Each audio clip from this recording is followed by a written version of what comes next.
Bienvenue à tous dans Les affaires du monde en contexte. Aujourd'hui, je suis ravie d'accueillir de nouveau un bon ami de notre émission, le docteur Vladimir Brovkin. Vladimir est un ancien professeur de Harvard, un auteur prolifique et un commentateur politique. Il anime une excellente chaîne YouTube, Enjeux contemporains en politique avec le docteur Brovkin, que je recommande très vivement. Allez vraiment y jeter un œil, Vladimir. Bienvenue de nouveau dans l'émission. C'est un vrai plaisir de vous revoir. Merci, Lena. C'est toujours un plaisir d'être dans votre émission.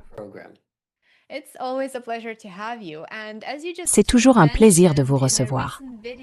Et comme vous l'avez justement indiqué dans une récente vidéo sur votre chaîne, la guerre en Ukraine entre dans une phase particulièrement dangereuse. Sur le terrain, elle reste largement une guerre d'usure, mais la guerre aérienne à longue portée s'intensifie fortement et aucune négociation de paix n'est en cours. Au cours des dernières 24 heures, l'Ukraine a lancé l'une de ses plus grandes attaques contre la Russie. Les autorités russes affirment que plus de 1400 drones ukrainiens ont été interceptés en 24 heures.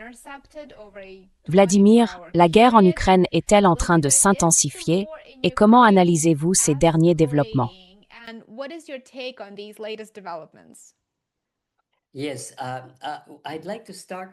Oui, j'aimerais commencer par parler du terme « guerre d'usure ». Je pense que c'est un terme mal choisi, parce que la façon dont les gens le comprennent est largement associée à la Première Guerre mondiale. Et c'était une guerre d'usure. Il y avait essentiellement une ligne de front stable, et personne ne voulait vraiment avancer, parce qu'à chaque tentative, on perdait des dizaines de milliers de soldats. C'était une situation absurde où, vous savez, pour avancer de 4 kilomètres, l'armée française perdait, vous savez, 50 000 hommes. Ça n'avait tout simplement aucun sens.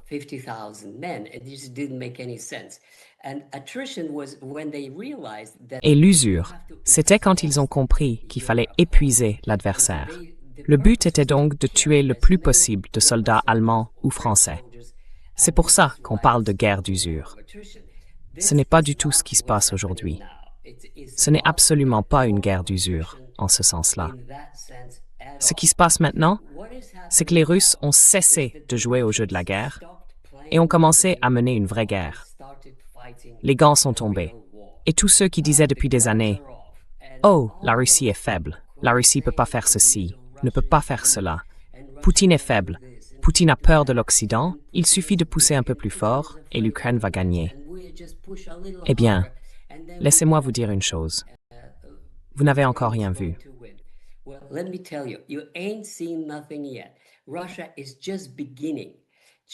La Russie ne fait que commencer son offensive. Et chaque semaine qui passe, je vois qu'ils ont davantage de détermination, davantage de ressources, et qu'ils commencent seulement à se déployer. Et ce n'est pas une métaphore. Je n'essaie pas d'en faire trop. Les Européens doivent comprendre que la guerre aujourd'hui, c'est une ligne de front de 2000 kilomètres. 2000 kilomètres. Ce serait à peu près traverser toute la France et toute l'Italie, jusqu'en Sicile.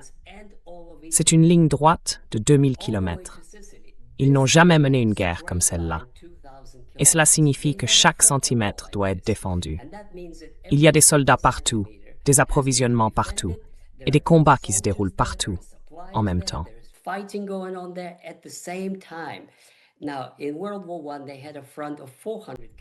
Pendant la Première Guerre mondiale, il y avait un front de 400 kilomètres et les combats n'avaient pas lieu partout en même temps. Il y avait un peu de combat ici, un peu là, puis une accalmie pendant des mois avant une autre bataille. C'était comme ça sur la ligne de front statique en 2022 et 2023, quand les Russes se préparaient, quand ils commençaient à produire massivement des obus d'artillerie. Aujourd'hui, il y a des avancées à Sumy, à Kharkov, à Dnipropetrovsk et à Donetsk, partout. Partout, chaque jour, l'armée russe avance. L'Ukraine est un grand pays, donc cela peut prendre du temps, à moins que le front ne s'effondre. C'est ce qui, selon moi, pourrait arriver. Ce n'est donc pas une guerre d'usure.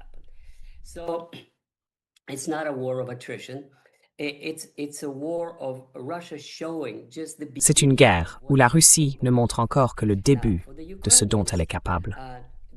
Maintenant, les Ukrainiens ont fait le choix conscient de concentrer leurs efforts sur les frappes de drones. Pourquoi? Parce que ça produit un effet de visibilité. C'est une occasion de faire des images, et ils en ont besoin pour obtenir davantage d'argent. Les Russes se moquent de ce que l'Occident pense de ces frappes, parce qu'ils sont autosuffisants. Les Ukrainiens, eux, doivent en montrer les effets. C'est comme un garçon en cours de sport qui doit toujours afficher de meilleurs résultats pour être admis au niveau supérieur. Voilà pourquoi ils font ça.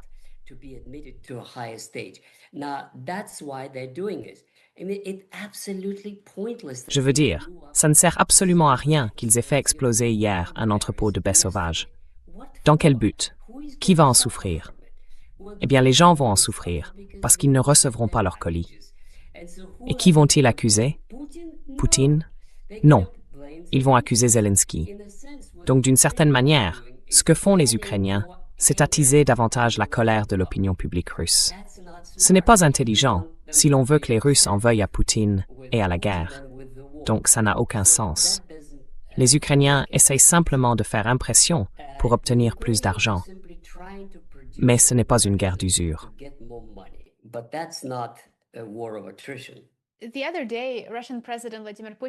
L'autre jour, le président russe Vladimir Poutine a déclaré que la Russie riposterait de manière symétrique si les pays européens continuaient à saisir des navires commerciaux russes.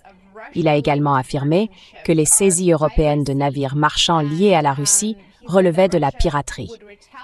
Il a ajouté que la Russie exercerait des représailles, pas nécessairement dans la même zone géographique. Autrement dit, une action russe pourrait potentiellement avoir lieu loin des eaux européennes. Alors, qu'est-ce qui explique cette réaction? C'est un changement assez important, surtout venant de Poutine lui-même.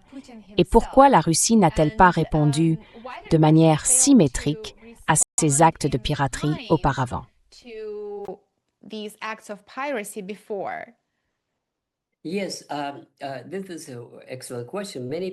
Oui, c'est une excellente question. Beaucoup de gens y réfléchissent et apportent des réponses différentes. Ma réponse serait donc que tout cela est largement lié à la désillusion de Poutine vis-à-vis de Trump. Parce que tout ce dont les Occidentaux, avec Paul Craig Roberts, ont toujours accusé Trump d'être une mauviette, d'être faible et incapable d'agir, et beaucoup d'autres, le Dr Rowe et d'autres encore, disant qu'il aurait dû être davantage ceci ou davantage cela. Ma réponse, c'est que Poutine voulait donner à Trump une chance de conclure un accord. Et c'était possible. Si Trump avait réellement insisté auprès de Zelensky pour qu'il accepte les conditions convenues en Alaska, cela aurait pu fonctionner.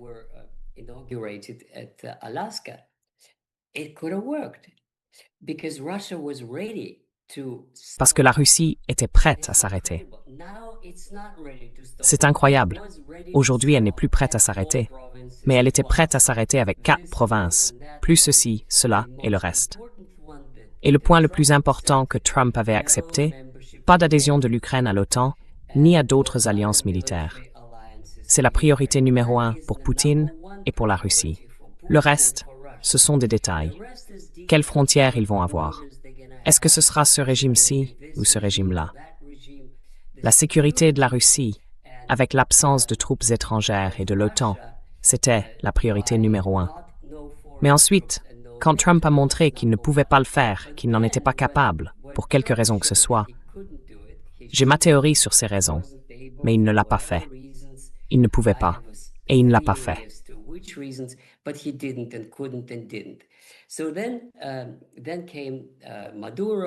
Puis, il y a eu Maduro.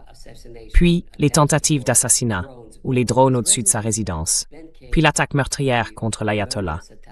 Toutes ces étapes, petit à petit, c'est ma théorie, ont conduit Poutine à conclure que Trump est l'Erfomouth, ce qui signifie qu'on ne peut pas lui faire confiance pour conclure un accord. Il ne peut pas fournir ce qu'il a promis. Il lui a fallu 1 an pour arriver à cette conclusion. Une fois cette conclusion tirée, il n'y a plus d'obstacle. Les Européens saisissent nos navires, nous saisirons les leurs. Ils vont attaquer nos pétroliers, nous coulerons les leurs. Ils vont acheminer du matériel militaire à Odessa. They're going to bring military merchandise to Odessa. We're going to blow it up. And 7 ships have already been. On va tout faire exploser. Et 7 navires ont déjà été détruits, ainsi que le port lui-même. Et aujourd'hui, Ismaïl a été frappé, ainsi que le port vers la Roumanie. Donc, tout cela me montre que les gants sont tombés. Que les Russes disent maintenant « D'accord, vous n'avez pas voulu l'accepter gentiment, on va faire à notre manière. » Et c'est la même rhétorique que Poutine employait, si vous vous en souvenez, en décembre 2021. Il s'adressait alors aux puissances occidentales, dans le cadre du soi-disant format Normandie, avec Macron encore là pour 6 mois, et les Allemands, je crois que c'était Scholz à l'époque. Il disait « Mettons en place un nouvel accord de sécurité. »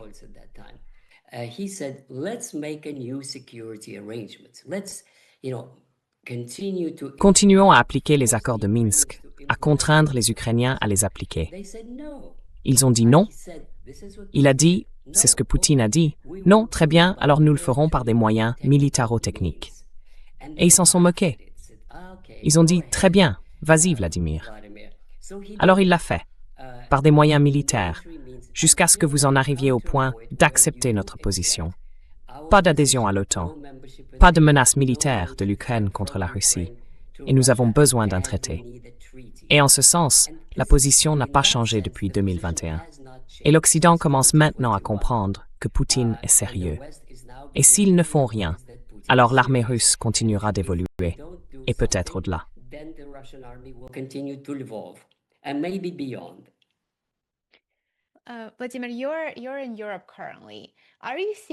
Vladimir, vous êtes actuellement en Europe. Observez-vous des changements importants dans la position de l'Union européenne sur la guerre en Ukraine, alors que la Russie intensifie son offensive? Le front bouge. La Russie prend de plus en plus de villes et de localités dans le Donbass et avance clairement vers son objectif de prendre le contrôle du Donbass. Alors voyez-vous évoluer la position de l'Union européenne face à cette guerre, alors que, vous savez, dans les faits, l'Ukraine est en train de perdre. Elle a déjà perdu, mais elle continue de se battre. Ou plutôt, on lui permet de continuer à se battre, grâce à ses soutiens occidentaux. Mais voyez-vous un changement important dans la politique de l'Union européenne à l'égard de la guerre? Ou bien l'élite européenne reste-t-elle déterminée à permettre au régime de Zelensky de se battre jusqu'au dernier Ukrainien en pratique?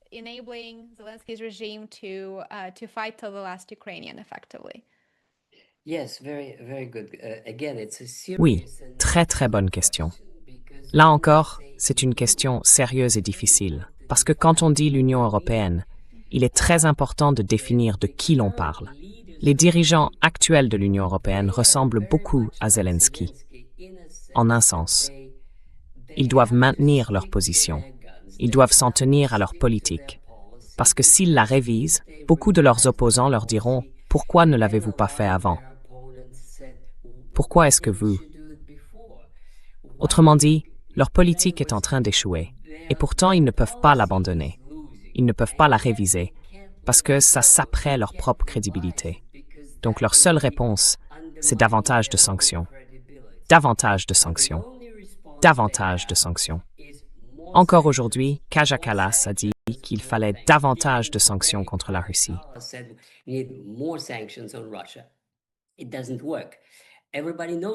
Ça ne marche pas. Tout le monde sait que ça ne marche pas, mais ils n'ont rien à dire. Parce que accepter une forme de compromis avec les Russes serait une défaite politique pour eux. Et, pour leur propre survie et leur crédibilité, ils doivent s'accrocher à ça. Mais les fissures internes, le paradoxe de l'Union européenne, c'est qu'elle n'a pas d'armée.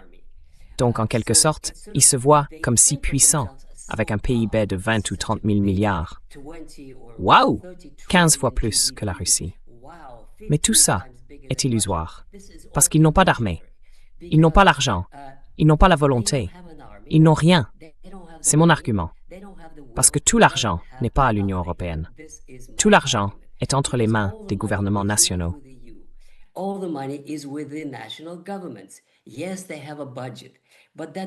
Oui, ils ont un budget. Mais ce budget ne prévoit aucun argent pour l'Ukraine, ni pour la guerre en général. parce qu'il doit être voté par le Parlement. Ils pourraient le tordre, le manipuler et créer une sorte de fonds comme ils l'ont fait pendant de nombreuses années, de 500 milliards. Ce n'est rien. C'est moins que... C'est comme le budget annuel de la Russie ou celui des États-Unis pour 6 mois. Donc, d'une certaine manière, ils n'ont pas d'argent pour... Et même s'ils créaient une armée européenne, c'est impossible, parce qu'elle ne verra jamais le jour. Les officiers polonais refuseront de recevoir des ordres d'officiers allemands. C'est simplement que les cicatrices de la Seconde Guerre mondiale sont encore très profondes. Et c'est vrai dans l'autre sens aussi.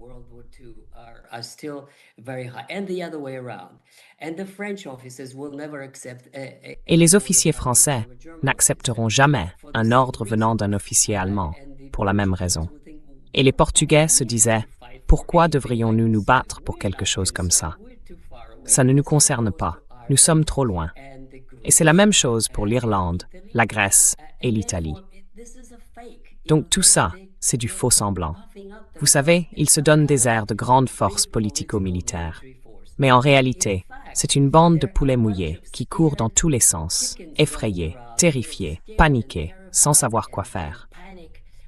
Et au lieu de s'asseoir et d'élire quelqu'un pour les représenter, ou que chacun crée un comité, qu'ils aillent voir les Russes et négocient.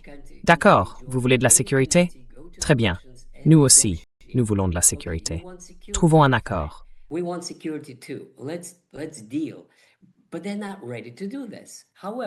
Mais ils ne sont pas prêts à le faire. Cela dit, il est tout à fait possible que d'ici un an, ils le soient. Tout dépend des élections en France et des élections en Allemagne. Les élections allemandes n'ont pas encore eu lieu. Mais je dois expliquer à vos auditeurs les particularités de la Constitution allemande. Elle est encore plus fragile. Les gouvernements allemands sont encore plus fragiles que le gouvernement britannique. Parce qu'au Royaume-Uni, vous pouvez voter une motion de censure, mais le parti au pouvoir reste en place pendant 5 ans, quoi qu'il arrive. Alors ils remplacent leur Premier ministre, et c'est ce qu'ils font.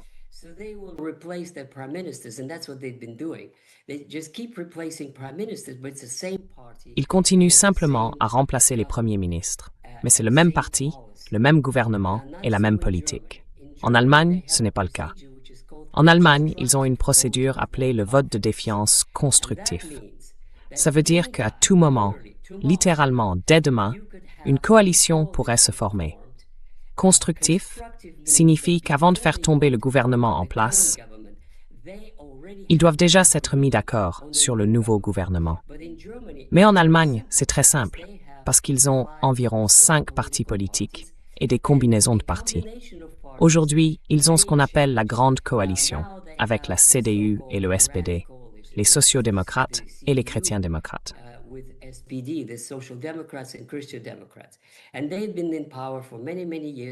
Et ils sont au pouvoir depuis de très, très nombreuses années, parce qu'ils avaient tellement peur de l'alternative pour l'Allemagne qu'ils n'ont cessé de rétrécir. Mais comme ils étaient tous les deux très, très grands à un moment donné, ils se sont dit, même si nous rétrécissons, nous garderons quand même la majorité. Eh bien, voici maintenant le moment où même ces 2 grands partis commencent à donner l'impression qu'ils pourraient perdre face à l'alternative pour l'Allemagne.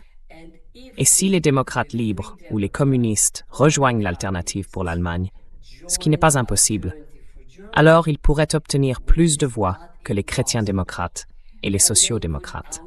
Et cela pourrait arriver n'importe quel jour.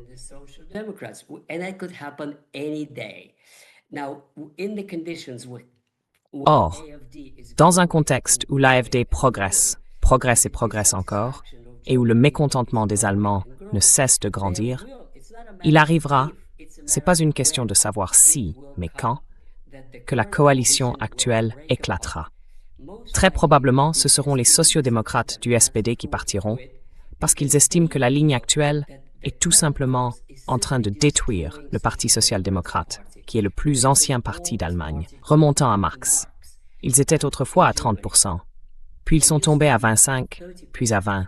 Aujourd'hui, ils sont à 15%.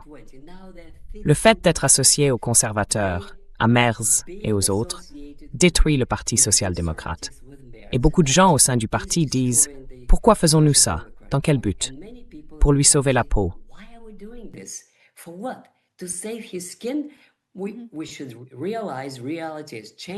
Nous devons comprendre que la réalité a changé et que nous devons changer de cap. Voilà donc ce qui se passe en Allemagne.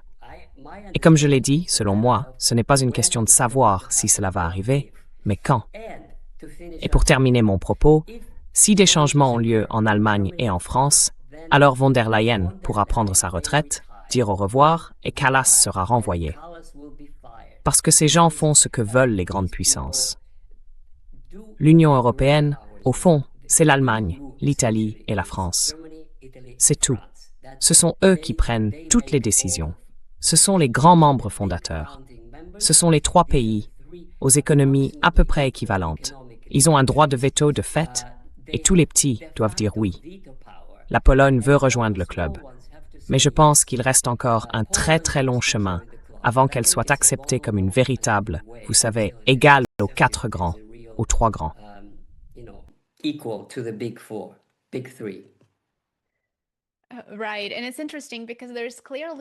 Oui, et c'est intéressant parce qu'il y a clairement une sorte de rivalité entre l'Allemagne et la Pologne. La Pologne ne veut pas vraiment être perçue comme un partenaire junior.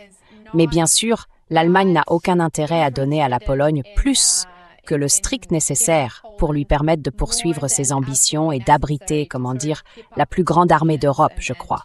C'est bien la Pologne. Oui. Je sais donc qu'il y a aussi une dynamique très intéressante entre les deux, et il est intéressant de voir comment elle va évoluer avec la guerre en Ukraine en toile de fond et les ambitions de l'OTAN de renforcer son flanc Est. Oui, exactement. Mais bien sûr, la Russie est confrontée à une situation très intéressante et instable, non seulement à l'ouest, mais aussi à l'est. La semaine dernière, Poutine s'est rendu pour la première fois dans l'extrême-orient russe. Il a visité les îles Kouril, qui font partie du territoire souverain de la Russie et sur lesquelles le Japon revendique des droits territoriaux, bien qu'il ait renoncé à ces îles après la Seconde Guerre mondiale.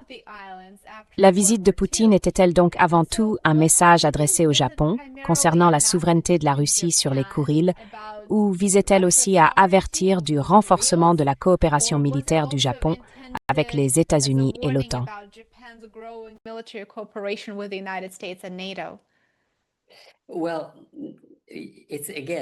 Eh bien, encore une fois, ce n'est pas si simple.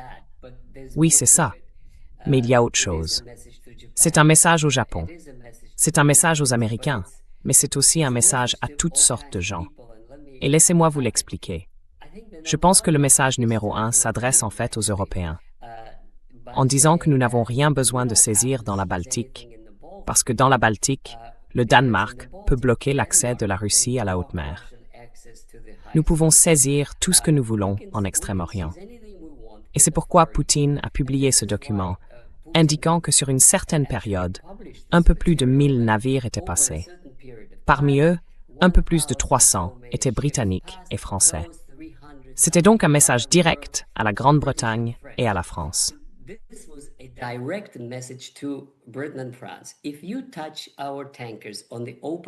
Si vous touchez à nos pétroliers en haute mer, dans les eaux internationales, moi, Poutine, je considère cela comme de la piraterie. Et sur les pirates, on tire. Et nous n'allons plus, vous savez, faire les pitres. Nous allons tirer, nous allons nous défendre et nous allons saisir vos navires. Ce qui m'intéresse là-dedans, c'est que Poutine est légaliste. C'est un juriste. Et il veut toujours donner une image sympathique, surtout auprès du Sud global. Mais là, Poutine était en rage.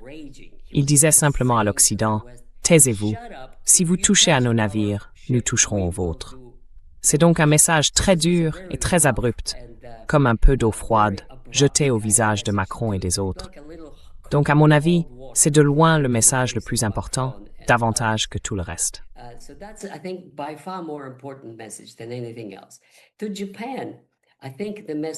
Pour le Japon, je pense que le message est le suivant. Vous avez eu votre chance. Il y a 20 ans, Poutine est allé en Chine, enfin au Japon. Et il y a eu des discussions, pas sur la restitution de territoire, ça s'était jamais vraiment envisagé, mais il y a eu toutes sortes de discussions sur la conclusion d'un traité de paix et sur un développement économique conjoint en Extrême-Orient, ce qui aurait été gagnant-gagnant pour le Japon comme pour la Russie. Le message adressé au Japon, c'était « Vous avez eu votre chance, maintenant vous n'avez plus rien ». Donc c'était encore une fois une sorte de rappel brutal aux Japonais. Vous avez tout gâché. Vous auriez pu avoir un bon développement. Vous auriez pu avoir des relations de bon voisinage. Vous auriez même pu avoir des frontières ouvertes. Vous auriez pu avoir des entreprises japonaises en Extrême-Orient, y compris dans les Kuriles.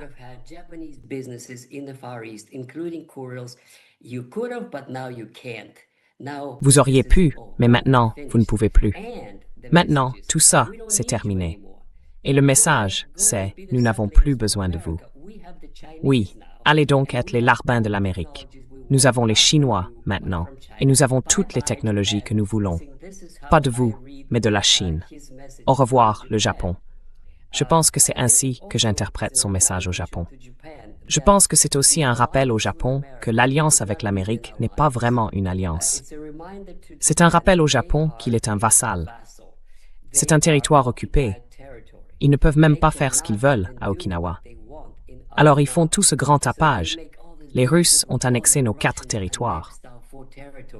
Et Okinawa, alors, il y a une population japonaise là-bas, et les Japonais n'ont absolument aucun droit de regard sur l'administration et le gouvernement de leur propre population, sur le territoire japonais, tant d'années après la Seconde Guerre mondiale.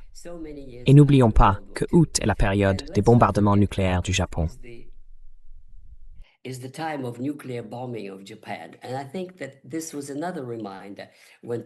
je pense que cela a été un autre rappel lorsque Poutine s'y est rendu. Vous savez, pensez à août 1945. C'est à ce moment-là que les États-Unis vous ont bombardé avec des armes nucléaires.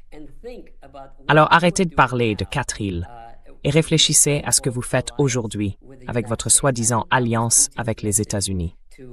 Je pense que c'était le message de Poutine à l'Europe, au Japon et aux États-Unis. Et je pense que c'était aussi un message à l'Asie et aux pays asiatiques. Le message était le suivant. Vous pouvez tous tirer énormément profit de relations commerciales avec la Russie. Ne vous mêlez pas de nos affaires. Ne nous menacez pas. Ne vous comportez pas comme les Européens ridicules ou comme les Japonais stupides. Nous sommes ouverts aux affaires, à l'amitié, à la coopération, aux BRICS et ainsi de suite.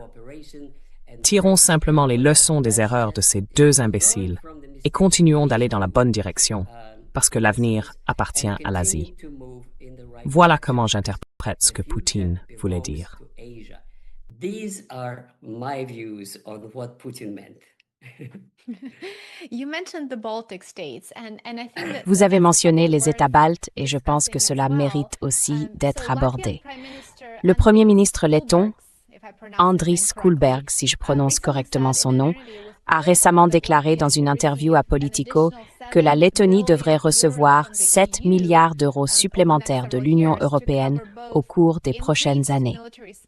Cela servirait à couvrir à la fois l'augmentation des dépenses militaires et les conséquences économiques de la rupture des liens avec la Russie. Il convient aussi de noter que la Lettonie est allée plus loin que tout autre pays balte en matière d'escalade, puisqu'elle accueille toujours du personnel des forces ukrainiennes de systèmes sans pilote sur ses 5 bases militaires en Lettonie.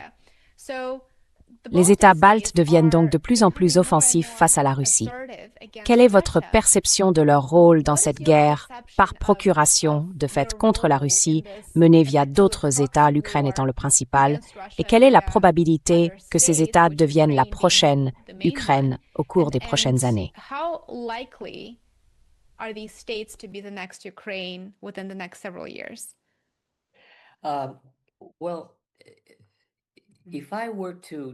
Eh bien, si je devais essayer de parler du point de vue du bien-être de ces États, et je ne peux pas le faire parce que la population russe y est discriminée et considérée comme non citoyenne, ce sont des États d'apartheid qui discriminent ouvertement ce qui est aujourd'hui une minorité. Mais dans le cas de la Lettonie, ce n'est pas une minorité. Le nombre de Lettons et de Russes ou de russophones est au moins équivalent. C'est une autre question. En réalité, ils compromettent leur propre survie, parce que ce qu'ils font, c'est qu'ils provoquent l'ours. Et l'ours est occupé en ce moment. L'ours a une autre priorité.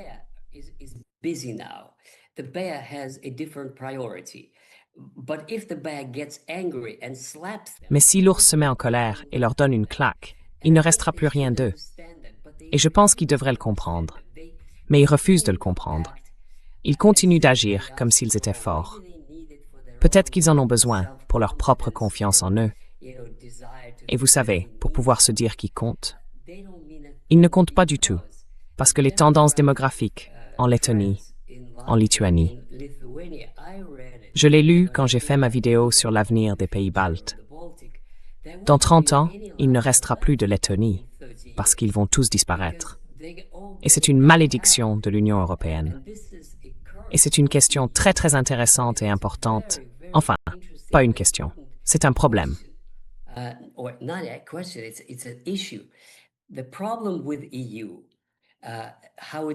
Le problème avec l'Union européenne et la façon dont elle a affecté les pays baltes, mais aussi la Roumanie, la Bulgarie et la Pologne, c'est que tous les jeunes partent en Europe de l'Ouest pour chercher du travail, de meilleurs emplois, mieux rémunérés, correspondant à leur niveau d'études. Quand j'ai visité Bucarest et que je suis allé à l'université de Bucarest, j'ai vu des affiches partout, partout. Vous savez, tel ou tel programme à Berlin, à Vienne, ici ou là. Tous les jeunes partent là-bas, à l'étranger, parce qu'il y a davantage de possibilités et parce qu'on les paye 2 ou 3 fois plus, et ainsi de suite. Donc quand tous les jeunes sont partis, il ne reste plus que les retraités et les Russes. Ça veut dire qu'ils auront très bientôt de nouveau une majorité russe, comme à l'époque soviétique.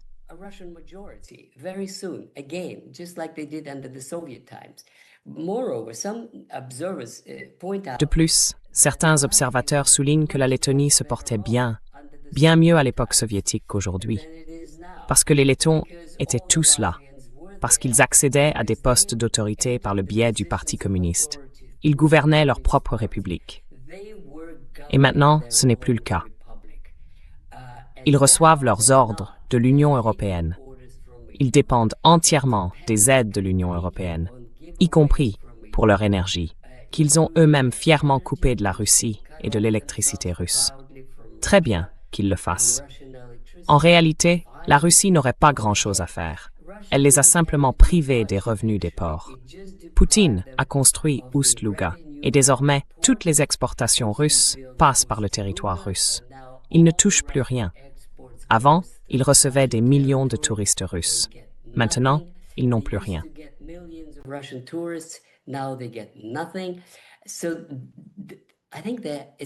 Donc je pense que la voie qu'ils ont choisie est suicidaire. La seule façon pour ces pays de prospérer, c'était de servir de pont, comme ils le faisaient dans les années 90. D'énormes sommes d'argent transitaient par les banques lettonnes, qui ont gagné beaucoup d'argent dans les années 90 en étant tournés vers l'exportation et favorables à la Russie. Puis ils ont tout coupé. Très bien, ils se sont fait du tort. Les oligarques russes ont trouvé d'autres moyens. La Russie, en tant qu'État, a trouvé d'autres solutions et d'autres canaux, a construit d'autres ports, et ils se sont tirés une balle dans le pied. Avec l'adhésion à l'Union européenne, la fuite des capitaux, la fuite des cerveaux et le départ des jeunes, ce sont vraiment des territoires qui dépérissent. La Russie n'aurait même pas besoin de les conquérir. Ils vont tout simplement s'effondrer un jour.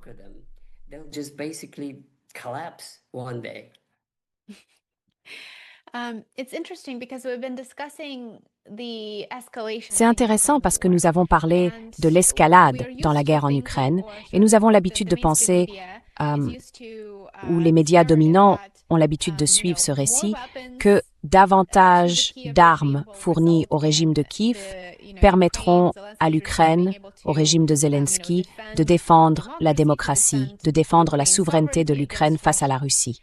Et je crois qu'on observe maintenant une tendance intéressante.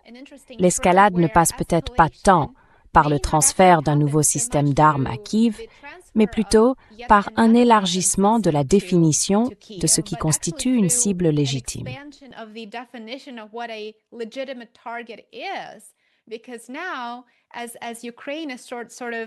Parce que maintenant, alors que l'Ukraine manque peu à peu d'hommes, de défense antiaérienne et en réalité d'options, elle est devenue de fait un État enclavé.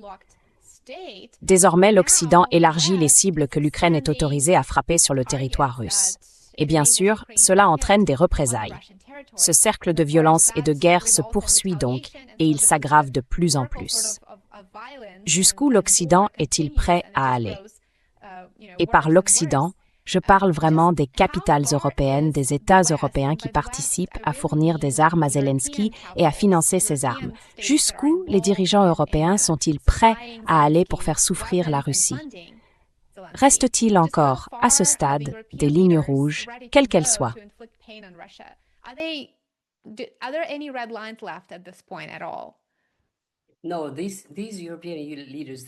Non, ces dirigeants européens qui sont aujourd'hui au pouvoir, ils sont prêts à aller jusqu'au bout, presque jusqu'à la guerre nucléaire. Mais encore une fois, le problème, c'est l'argent. Parce que j'ai vu dans une émission qu'un drone FPV coûte, le modèle sophistiqué, celui qui peut vraiment faire des dégâts, 200 000 $.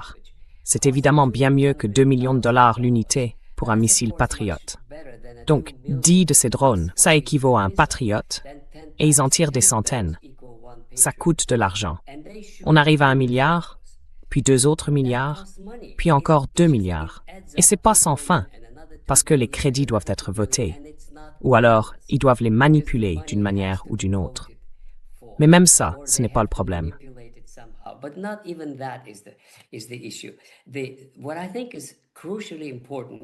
Ce qui me paraît absolument crucial, c'est que nous voyons sous nos yeux que, quel que soit le nombre de drones envoyés par les Ukrainiens, les Russes apprennent, jour après jour, à les intercepter et à les abattre, peu importe leur nombre.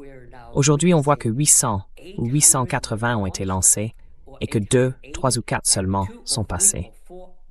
Je veux dire, le rapport coût-bénéfice ne tient pas. Et qui plus est, ceux qui passent atteignent généralement des cibles peu protégées. Parce que les Russes protègent d'abord les installations militaires et les usines stratégiquement importantes, comme celles qui produisent des missiles Iskander, et ainsi de suite. Il y a 3, 4 ou 5 couches de défense autour de Moscou et de ses installations.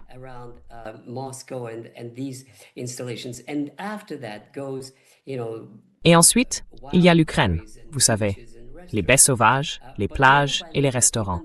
Mais petit à petit, même cela ne serait plus possible pour les Ukrainiens, parce que j'ai suivi les aspects techniques de ce que font les Russes.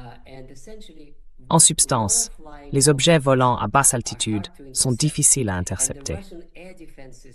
Et le système russe de défense aérienne était considéré comme le meilleur, parce qu'il avait été conçu pour combattre des objets volant haut, des missiles intercontinentaux, des missiles balistiques ou d'autres types de missiles qui volent haut et vite. Or, ce que les Ukrainiens ont fait en inventant ces drones jouets, il y en a des essaims, des centaines, des milliers. Mais leur charge est très très faible, un demi-kilo.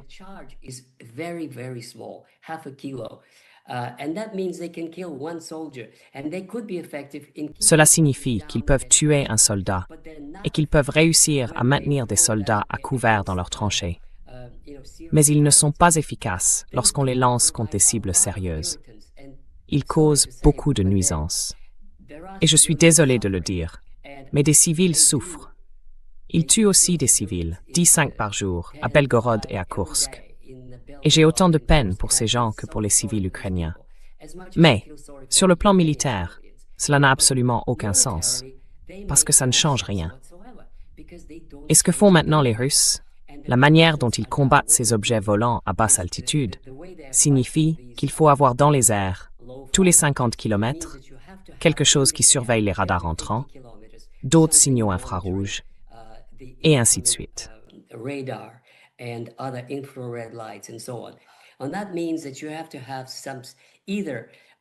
Cela signifie qu'il faut soit des avions AWACS en patrouille, qui assure une surveillance permanente, soit construire des tours tous les 50 km, comme des tours de téléphonie, pour contrôler l'espace aérien. Et c'est ce qu'ils font. Et ils le font efficacement. Sobyanin, je crois, le maire de Moscou, a dit que sur les 1500 drones lancés lors des derniers, enfin, il a cité des jours précis, 3 avaient atteint la ville de Moscou et 1 le centre de Moscou. Cela veut dire que les Russes ont déjà perfectionné le système d'interception autour de Moscou. La prochaine étape, c'est autour des installations stratégiques critiques, leurs stocks de missiles ou quoi que ce soit d'autre, et leurs usines qui produisent des missiles, etc. Ensuite, ils vont surveiller toute la frontière avec l'Ukraine.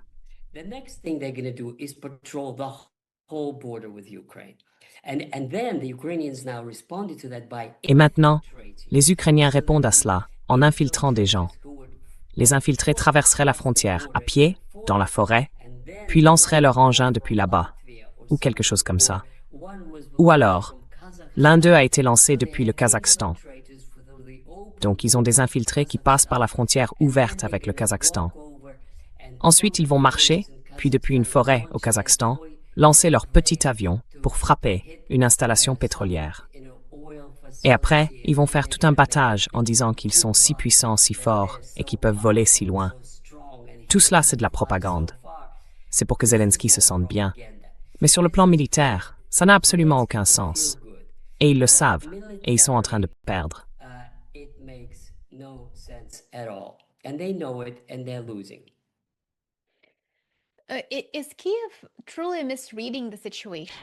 Kiev interprète-t-elle vraiment mal la situation? Parce qu'évidemment, lancer des frappes de drones loin, à l'intérieur du territoire russe, comme vous l'avez dit au début de cet entretien, ça marche bien parce que ça produit cet effet « waouh ».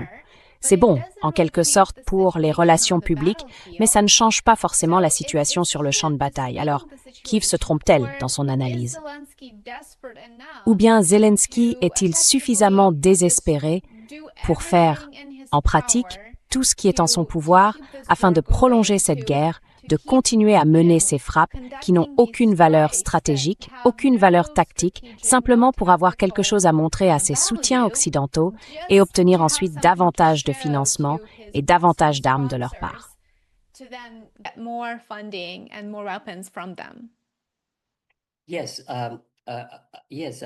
Oui, je pense que la réponse à cette question, c'est que Zelensky et les gens qui l'entourent, et ce n'est pas seulement Zelensky, ce sont aussi les gens autour de lui. C'est le genre Azov. Ce sont des nationalistes, bandéristes. Ils refusent d'accepter la réalité. Et moi, j'appelle ça le passage du déni à la panique. C'est le stade où ils en sont. Le premier stade, c'est le déni. Non, ça n'arrive pas. Non, en réalité, nous avançons. Ils créent donc cette réalité de propagande. Et l'Occident l'avale et la consomme. Parce qu'il est commode pour les dirigeants de l'Union européenne de faire comme si l'Ukraine était en train de gagner. Mais le choix qu'ils avaient, c'était d'accepter la réalité. Et le paradoxe, c'est que s'ils l'avaient accepté, ils auraient pu sauver leur peau, et même leur régime, sur une certaine partie du territoire ukrainien. C'est ce qui aurait pu se passer.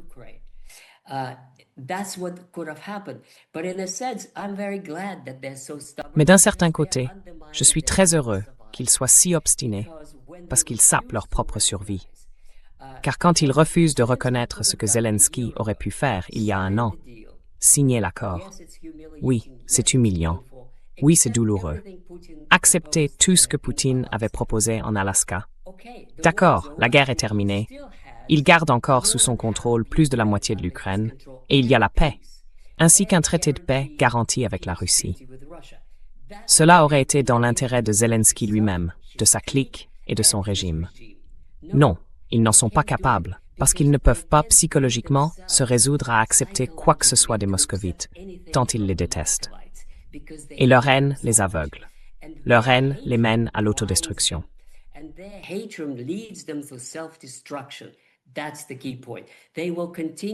C'est le point essentiel. Ils vont continuer à s'autodétruire jusqu'à ce que tout s'effondre. Et je voudrais mentionner une chose à ce sujet. Il y a environ 1 semaine, un débat intéressant a eu lieu à Kiev, et Zaluzhny s'y est exprimé. Je voulais même faire une vidéo là-dessus, mais il s'est passé tellement d'autres choses ensuite. La position de Zalojny est très intéressante, parce que il a en fait défendu ce que je dis. Acceptons la réalité. Je signerai un accord avec Poutine, dit Zalojny. Il se présente donc dans la politique ukrainienne comme un nationaliste intransigeant, mais aussi comme quelqu'un prêt à tout concéder pour que le régime survive. Bon, évidemment, Zelensky fait tout pour le fragiliser. Et aujourd'hui, il y a eu des manifestations en faveur de Fedorov.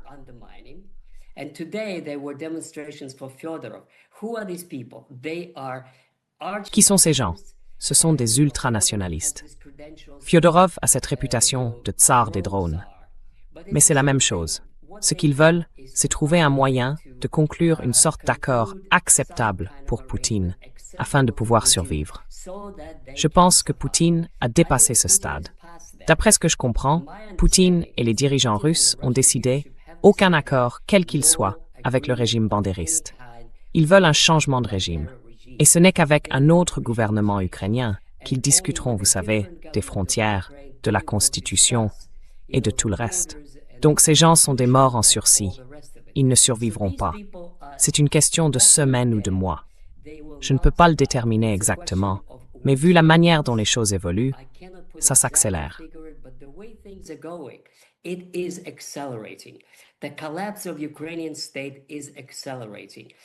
L'effondrement de l'État ukrainien s'accélère parce que les frappes russes sont très puissantes et douloureuses. Aujourd'hui, boum, ils ont détruit toute la, comment ça s'appelle, la raffinerie de pétrole de Kryvyi Rog. Et puis, la veille, des centrales électriques à Lvov et à Kiev. Et si vous mettez tout ça ensemble, c'est toute la puissance industrielle de l'Ukraine, construite à l'époque soviétique, qui part en flammes. Et il viendra un moment où il n'y aura plus rien. Les magasins commencent déjà à se vider. Les soldats s'enfuient. Je prévois l'effondrement du régime ukrainien. Quand? Je ne sais pas. Mais il va s'effondrer, parce que ce n'est pas viable. Dans son état actuel, ce n'est pas viable.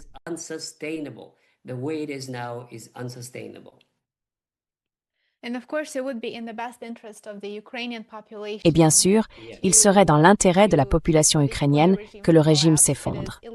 Il est illégal, il est antidémocratique, et la population ukrainienne a véritablement besoin de paix, ainsi que de la possibilité de commencer à reconstruire le pays, ce qu'il en reste en tout cas, et de définir un nouveau cadre de sécurité qui puisse durer et instaurer la paix en Europe de l'Est. Oui, exactement. Vladimir, merci infiniment pour cette conversation fascinante. C'est toujours un grand plaisir de vous recevoir et d'avoir l'occasion d'échanger avec vous. Merci d'être ici. Et comme toujours, j'ai hâte de vous retrouver dans l'émission pour un nouvel épisode. Merci infiniment. Ce sont vos questions qui m'inspirent et m'aident à mieux expliquer les choses que je ne pensais pouvoir le faire. Merci. Eh bien, merci beaucoup.